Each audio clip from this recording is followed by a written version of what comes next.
Assalamualaikum warahmatullahi wabarakatuh. Selamat siang teman-teman.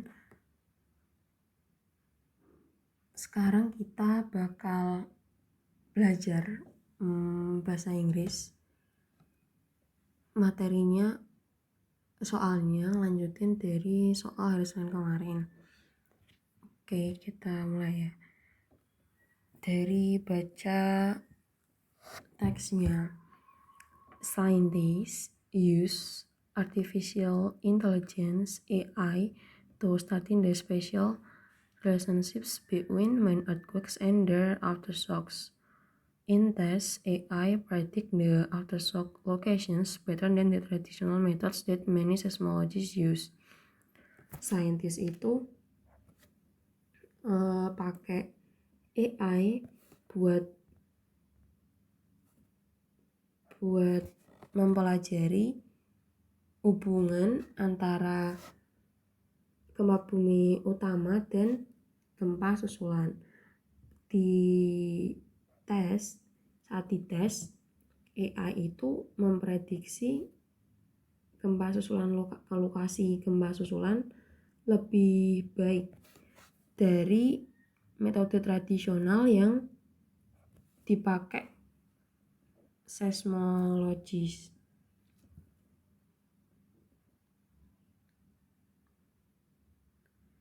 In 1992, a series of earthquakes formed an outbreak of interest among seismologists.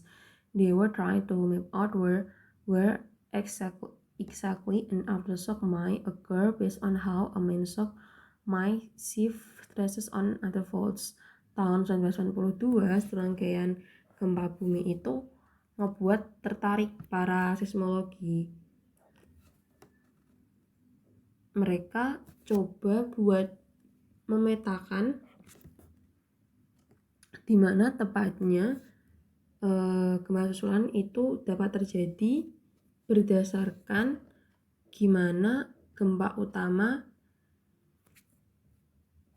shift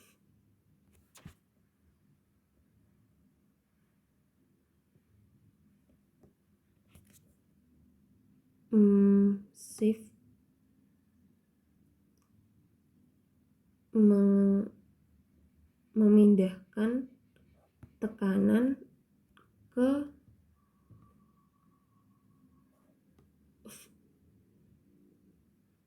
lempengan lain. After 1992, researchers began trying to refine the complicated stress change patterns using different criteria. Setelah 1992, researchers itu mulai buat ngecoba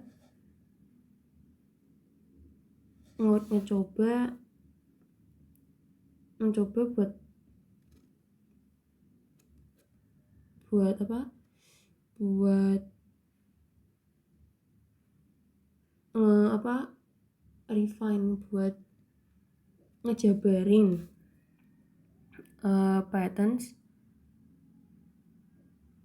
pola perubahan tekanan yang complicated pakai menggunakan kriteria yang berbeda. Menggunakan beberapa kriteria yang berbeda. The most used criterion, the column-failure stress change, depends on fault orientations.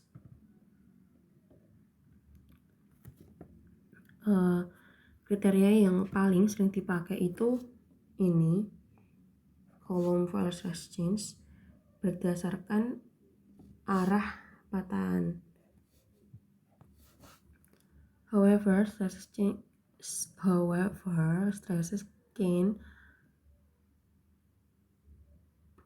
push on the faults from many directions at once. Namun, tekanan dapat mendorong patahan dari beberapa arah dalam satu waktu. Oke.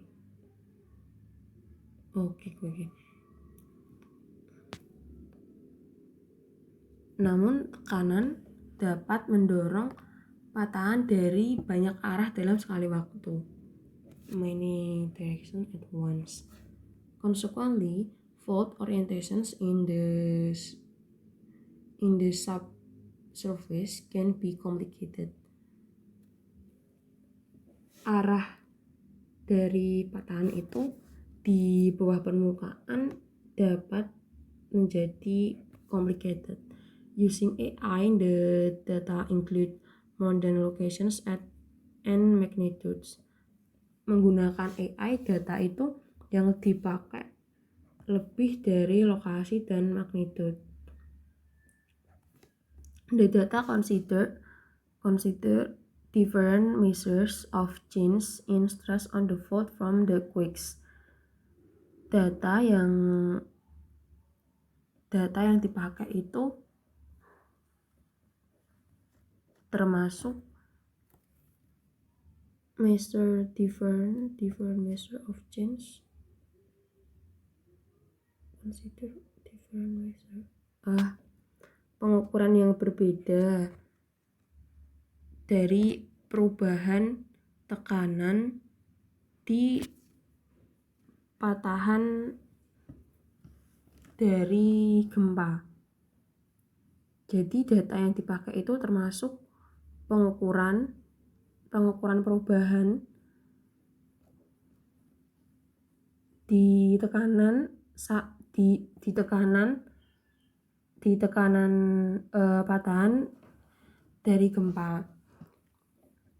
The AI learned from the data to determine how likely an aftershock was to occur in a specific place.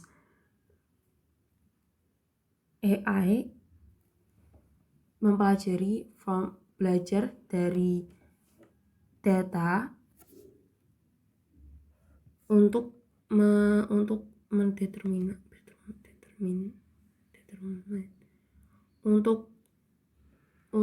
nentuin gimana sih gempa susulan terjadi di tempat yang spesifik. Jadi mungkin maksudnya AI itu mempelajari kayak gempa susulan yang pernah terjadi di beberapa tempat sebelumnya. The team tests how precise the system could pinpoint aftershock location using data from another 30,000 main shock aftershock bursts. Jadi tim peneliti ini ngetes gimana presisinya sistem bisa nunjuk lokasi aftershock pakai data dari 30.000 pasangan gempa utama dan gempa susulan.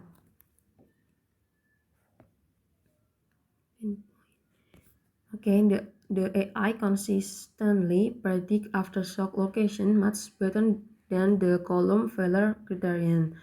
Jadi AI itu secara konsisten bisa memprediksi lokasi aftershock sangat lebih baik dari column failure criterion ini. However, the study focused just on permanent shift in stress due to a quake. Namun, studi ini lebih fokus hanya di alihan tekanan yang permanen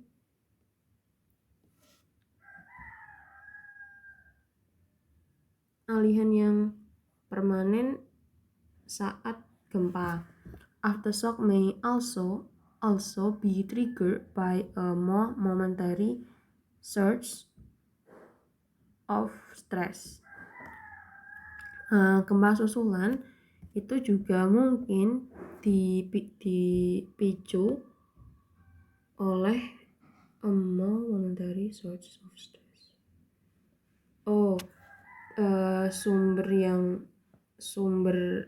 Sumber tekanan sesaat. Bentar. Oke. Earthquakes rumbling through the ground could produce this kind of stress. Jadi rumbling quakes kayak gempa yang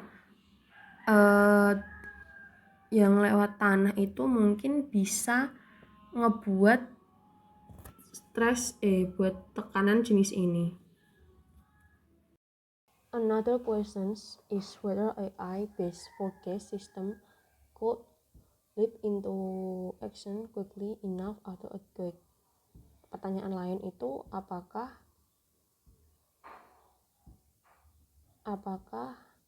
sistem AI ini dapat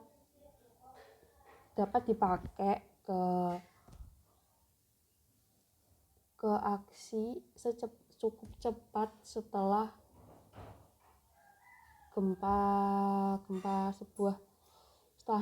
sebuah gempa.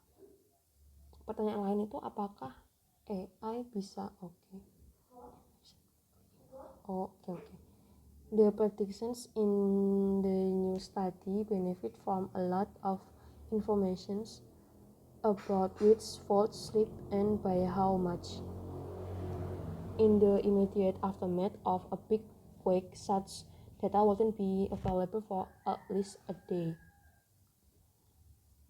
Perkiraannya tuh di studi yang baru from a lot of information banyak informasi soal kecepatan yang mana slip kelintir kecepatan mana yang tergelincir dan seberapa besar. In the immediate aftermath of a big quake. Kalau setelah gempa besar itu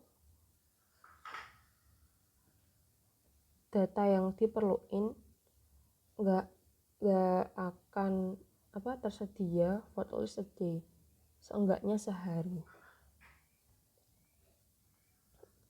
Oke, kita masuk ke soal pertama. In paragraph 2, why does the author include information about the earthquakes happening in 1992? Di paragraf 2, kenapa author itu masukin informasi tentang gempa yang terjadi tahun 1992.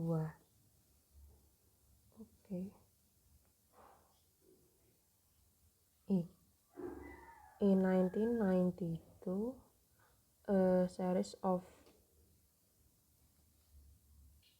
earthquakes from an outbreak of interest among seismology. They were trying to make outwards.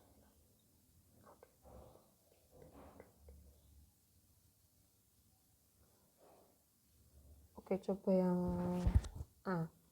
To give background for the new approach in seismology. To give background for the new approach in seismology. Oke. Jadi buat memberikan background a new approach in seismology. Buat pendekatan baru di seismologi. Jadi pendekatan baru mungkin masuknya AI ya.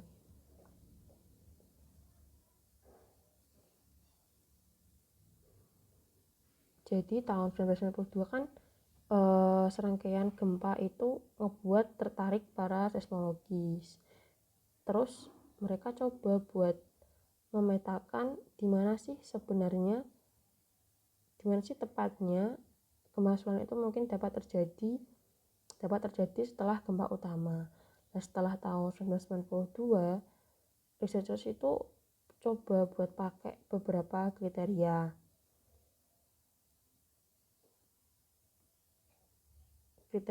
Terus lanjutin ke paragraf 3 itu menggunakan AI data input more than location at magnitude.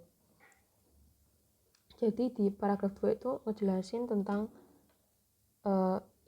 tentang series of earthquakes yang ngebuat tertarik para seismologis. Lah di paragraf 3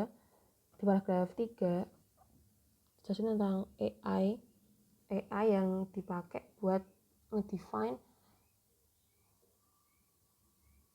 aftershock yang mungkin terjadi setelah main shock.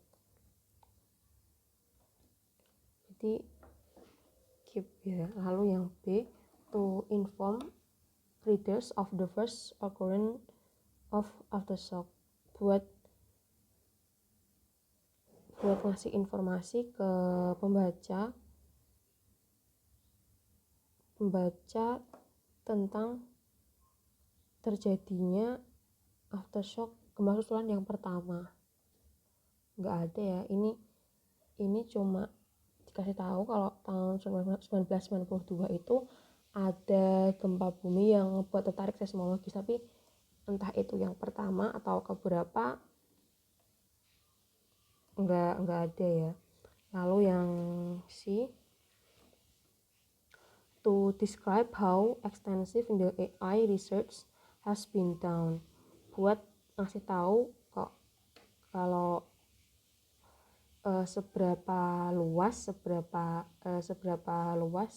riset AI itu sudah dilakuin. Belum, yang di paragraf 2 belum ngebahas tentang AI. Baru ngasih tahu kalau ada gempa yang ngebuat tertarik para seismologis. Terus gara-gara itu membuat beberapa kriteria untuk define untuk ngeprediksi gempa susulan. Nanti to illustrate how interesting aftershocks were to seismology, buat ngilustrasiin gimana sebuah kemajuan itu ngebuat tertarik para seismologis. Itu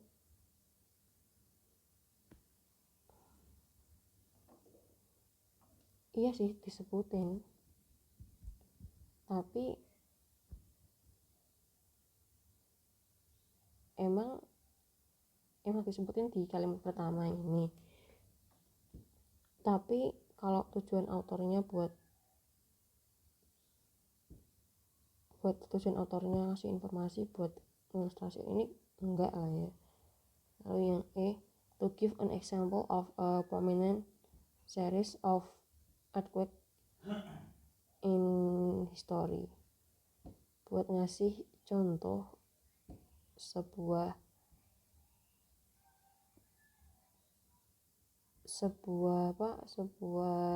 serangkaian gempa bumi yang terkenal di sejarah. Emang sih dikasih tahu kalau ada gempa bumi yang membuat tertarik, tapi enggak, itu bukan buat ngasih contoh, dan emang membuat tertarik tapi belum tentu terkenal kan, terkemuka. Jadi 35 to give background for the new approach in seismology. Jadi autornya itu masukin informasi tentang gempa bumi yang terjadi tahun 92. Buat apa? Buat ngasih ngasih gambaran, buat ngasih background untuk new approach, buat pendekatan baru, yaitu pakai AI di seismologi. Lanjut ke nomor selanjutnya, which of the following statement is false according to the text? Dimana kalimat ini yang salah berdasarkan teks. Yang A, the column filter stress change is one of the traditional method. Betul ya. The column filter stress change, kan gak sih pointer? The column filter stress change depend on fault orientations. Jadi metode ini itu yang paling the most used criterion, jadi yang paling sering dipakai. Terus yang traditional method sama itu di paragraf pertama kalimat ini. In this AI predict the aftershock location better than the traditional method that many seismologists use. Jadi AI itu memprediksi lokasi gempa susulan lebih baik dari metode tradisional yang dipakai seismologis. Ya, salah satunya itu dijelasin di paragraf 2, the column filter stress change. Jadi yang betul, tapi kita cari yang salah kan. Terus yang B, using AI, scientists can predict aftershock location based on locations and magnitude only. Pakai AI, scientist dapat memprediksi lokasi gempa susulan berdasarkan lokasi dan magnitude saja. Jadi pakai AI itu cuma pakai lokasi sama magnitude. Using ini di paragraf 3 kalimat pertama, using AI the data include more than locations and magnitudes. Jadi pakai AI, data yang dipakai itu lebih dari lokasi dan magnitude. Jadi lebih ya, bukan cuma lokasi sama magnitude. Jadi yang B salah. Lanjut yang C, the AI technology considers more variables than the column criterion. AI teknologi pakai variabel yang lebih banyak dari kolom kriterion. Oke, kalau kolom kriterion itu di paragraf 2.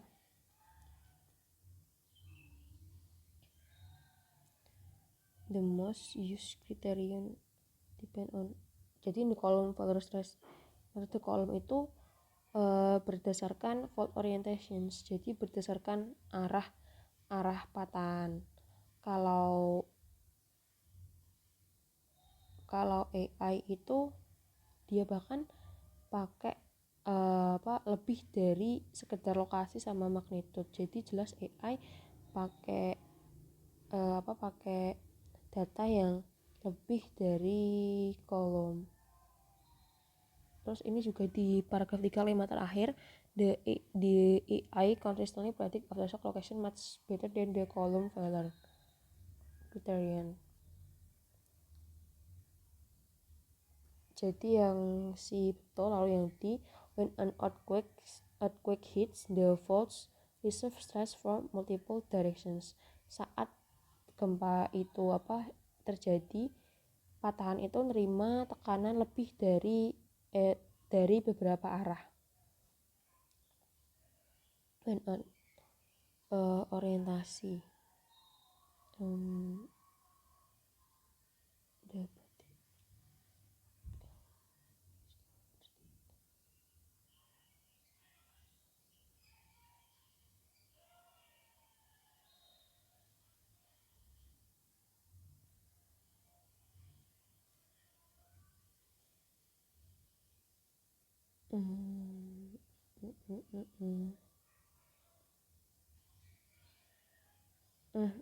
ini di paragraf 2. Namun tekanan itu bisa, however stress can push on faults from many directions at once. Consequently, fault orientation in the subsurface can be complicated. Jadi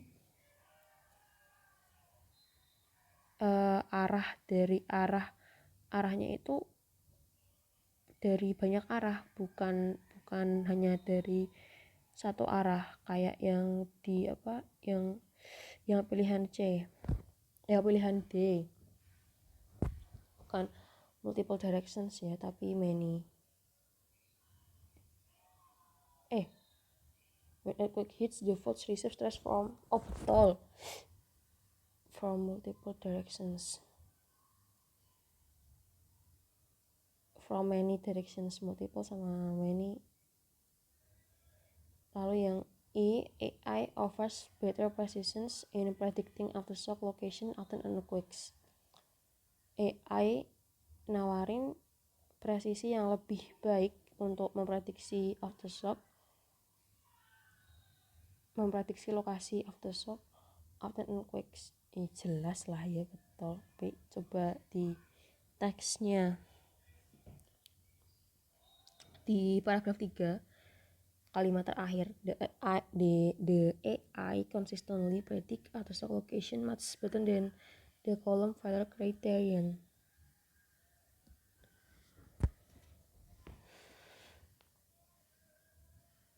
Jadi yang nomor 36 yang B yang salah. Using AI, scientists can predict aftershock location based on location and magnitude only, bukan only ya. Baik, lanjut ke nomor 37, ke nomor selanjutnya. This passage would probably assign reading in which of the following course. Teks yang tadi itu mungkin dapat ada di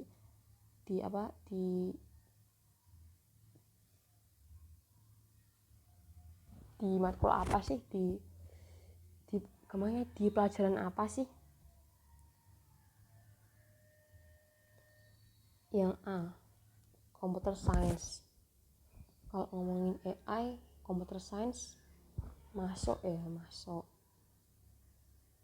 Geophysics, bumi, geofisika masuk. Engineering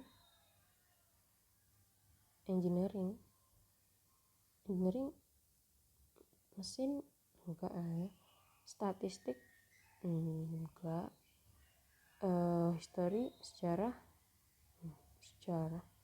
Di kalau enggak A, B, kalau enggak computer science, geophysics.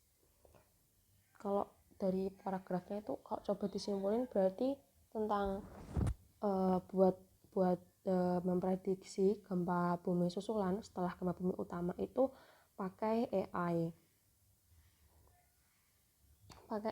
Tapi kalau utamanya sih AI-nya dipakai kan bukan AI secara AI gitu kan, tapi AI-nya dipakai buat memprediksi gempa susulan setelah gempa bumi utama. Jadi yang lebih cocok yang B, yang geofisika. Lanjut ke nomor selanjutnya, it can be inferred from the text that it can be inferred. Itu dapat inferred itu makna yang enggak ada ya, makna tersirat, bukan makna tersurat. Oke, langsung lanjut ke pilihannya yang A. Prior to 1992, research was focused on measuring the magnitude of the main earthquakes. Jadi sampai tahun 1992, riset itu fokus ke ngukur magnitude of the main earthquake. Prior to focus on measurement of the main quake. Jadi sampai tahun 2002. Kalau ini nggak tahu ya. Sebelum tahun 2022.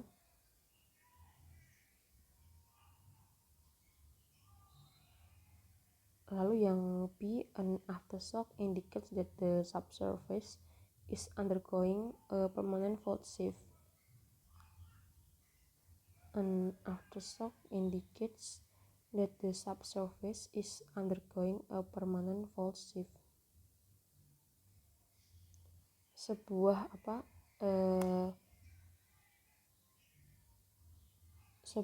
gempa susulan itu mengindikasikan kalau di bawah permukaan itu ada fault, ada peralihan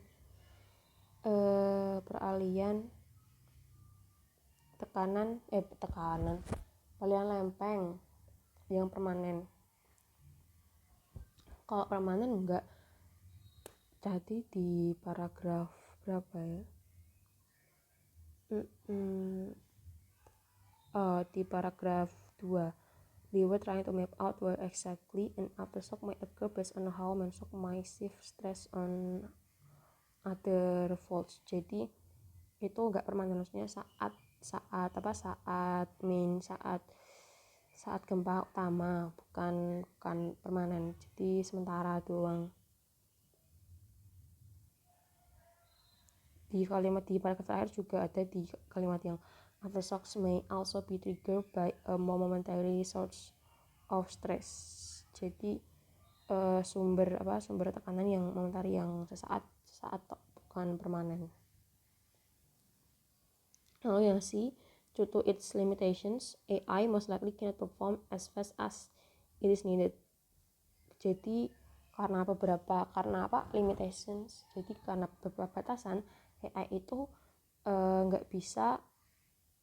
performnya nggak bisa secepat yang dibutuhin. Ini berarti di paragraf terakhir. Another question, whether AI-based forecast system could leap into action quickly enough after a quake. Jadi bisa nggak sih secepat mungkin setelah gempa, the predictions in the new study benefit from a lot of information about which faults slip and by how much. In the immediate aftermath of a big quake, such data wouldn't be available for at least a day. Jadi data itu nggak bisa langsung ada gitu, nggak bisa cepat, seenggaknya butuh 1 hari. Jadi yang C itu ya, karena terbatas, jadi AI itu nggak bisa cepat itu, seenggaknya butuh 1 hari. Lalu yang D, the more powerful an earthquake, the more aftershocks will occur. Semakin kuat gempa bumi, semakin kuat gempa akan terjadi. Ini tersurat enggak, dan enggak ada kalimat yang menuju ini yang ada di paragraf. Kalau tersurat sih, karena kan kita nyarinya tersurat pun enggak ada yang menuju ke D. Lalu yang E, the aftershock almost always immediately follows an earthquake. Nope, enggak masuk ya. Immediately follow, enggak ada yang nyiratin ini di paragraf yang tadi udah kita baca. Jadi yang 38 C, lanjut ke nomor 39, the tone of this passage is tone apa ya namanya, suasana, tone nada bicara, kayak suasana ya, suasana paragraf ini, teks itu gimana sih? Yang E, critical, mengkritisi, enggak lah ya, mengkritisi. Yang B, pessimistic, gak concern, khawatir,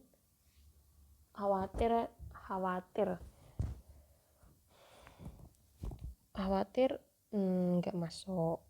Yang D, informatif, menginformasikan, ya, menginformasiin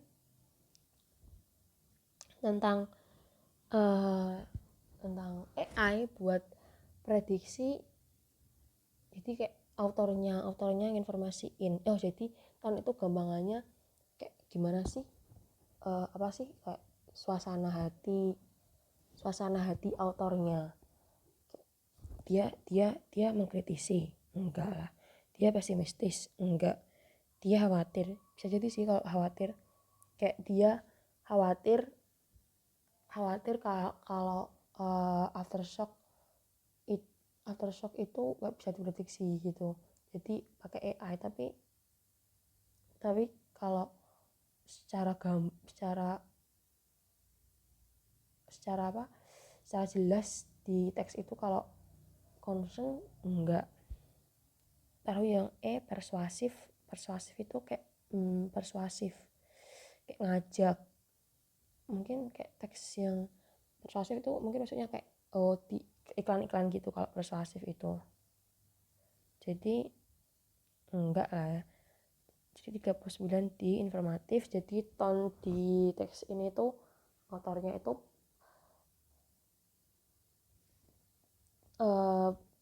kayak ngasih informasi gitu ke kita. Di teksnya itu sifatnya informatif.